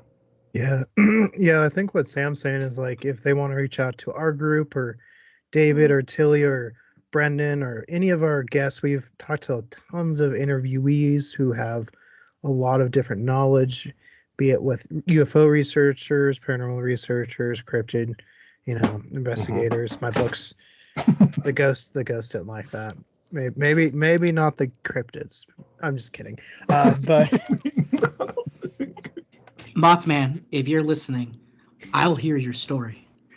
The boy's a free agent.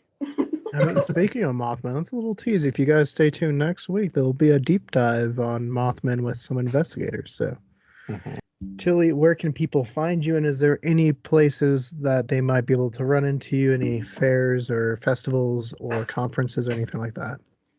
Yeah, sure. Well, right now I am able to be contacted. If someone wants to email me, that would be talktillietome@gmail.com. Or if they would like to email the Weird Walk Home show, it's just theweirdwalkhome@gmail.com. But I do share that account with an assistant. So if it's more sensitive, please use the Tillie account. Outside of that, the Weird Walk Home on YouTube. And I'm still working on a website. I'm still working on the eShop, all of that good stuff. I'm a newbie. Please forgive me. I am working on becoming a speaker. I do have some invitations that I am seriously considering over the next year or so. When I do have more information about that, I will make sure to make it public. But beyond that, I do plan on starting to travel for live versions, live real life walks, starting probably in June of this upcoming year.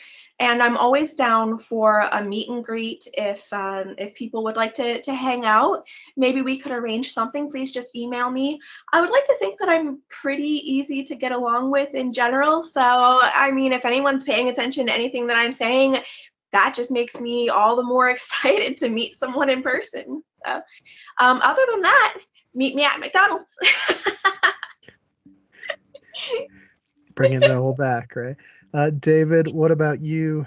Any places people can run into you coming up? Any festivals? Obviously, you got your big trip coming up, but any fairs or anything like that? And any teases you want to give out?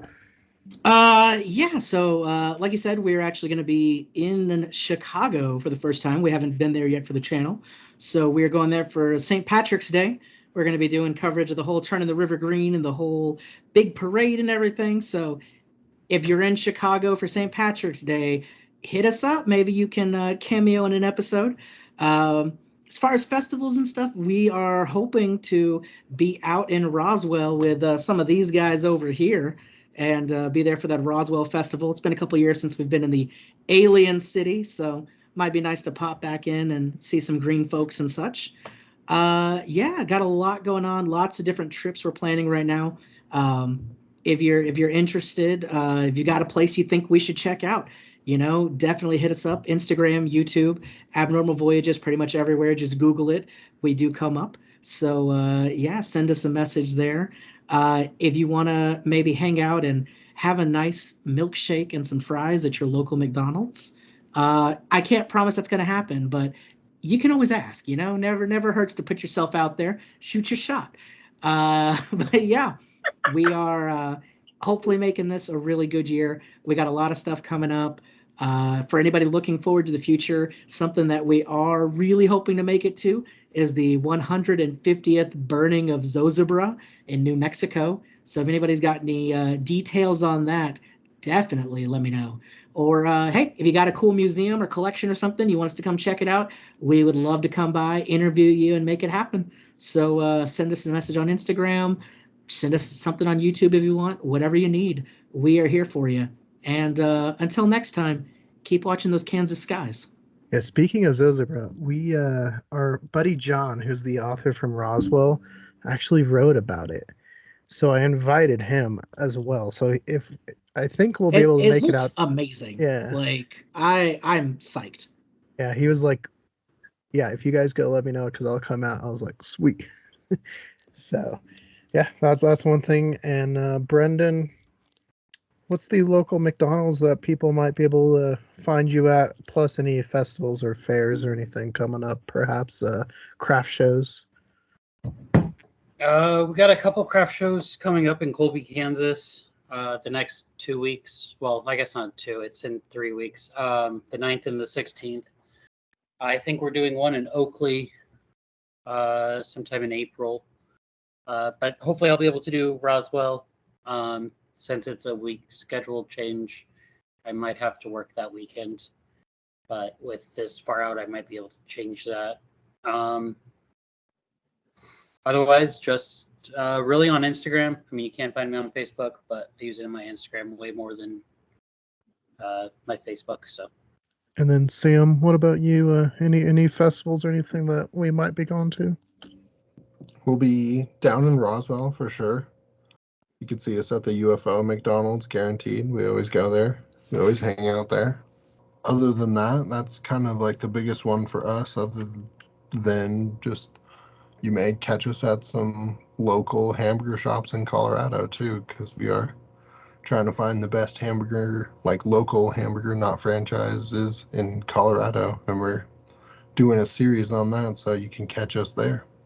Yeah, well, no, this has been good. And like Sam said, we'll be at the Roswell UFO Festival. We're hoping as well to make it to the Zozobra, as well as maybe some in Kansas. I know Kansas has a couple, and Colorado has Bigfoot Days up at the Sasquatch Outpost, speaking of cryptids. So that one's coming up as well. So just stay tuned and make sure go support both Tillie and David, both awesome people. And we really enjoy them joining us, and we've enjoyed talking with both of you tonight. Keegan, quick question. Hmm? When is the Colorado State Fair? Do you know? Let me check. We do need to check out that new animatronic at the the Sasquatch Because Outpost. this year we definitely want to get back to our seeing every single state fair, and we might be able to make our way to Colorado for that. Ooh. We have not done that one. So it says August 23rd through September 2nd Okay. in okay. Pueblo, Colorado. Close to you guys at all? 2 hours away. Okay, that's not bad. That's not bad. Let's see. When did you say it is? October August 23rd. 23rd. August or October? August. Okay, September. never mind. That might be a no-go. The burning of Zozobra is August 30th. Yeah, that's what I was thinking. I was like, huh? Hey, next year. So yes, next year, that is 100% one that we're going to try to put on the calendar then. But I wouldn't be surprised if we make it to Colorado sometime this year for other things. Yeah. Hey, there's a lot. Like, we're even still just kind of scratching the surface, but yes, it's been fun, guys. Thank you as always for the invite. Yeah, no, thank you for joining. And we will definitely have to do another cryptid one, and I'd really want to do a true crime one. I think that'd be fun. Absolutely. So we'll have to do that, and I'll keep you posted as usual. Tillie, lovely to meet you. Lovely to meet you too, darling. It has been such a pleasure. A quick tease for the next cryptid talk that we do. Yeah. We're going to discuss the possible connection between Grimace and Mr. Munch from Chuck E. Cheese's. Oh. Yeah, so stay tuned for that. So once again, we want to say thank you to both David and Tillie for joining us on this excellent Cryptid Chatter Part 2.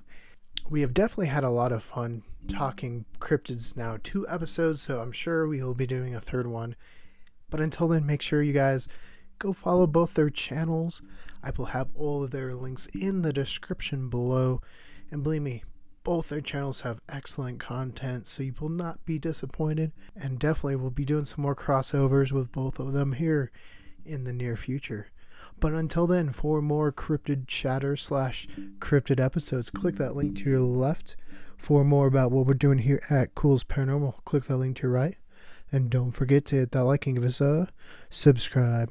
And let us know, next time we do a Cryptid Chatter, what cryptid do you want to hear about? Tell us in the comments below.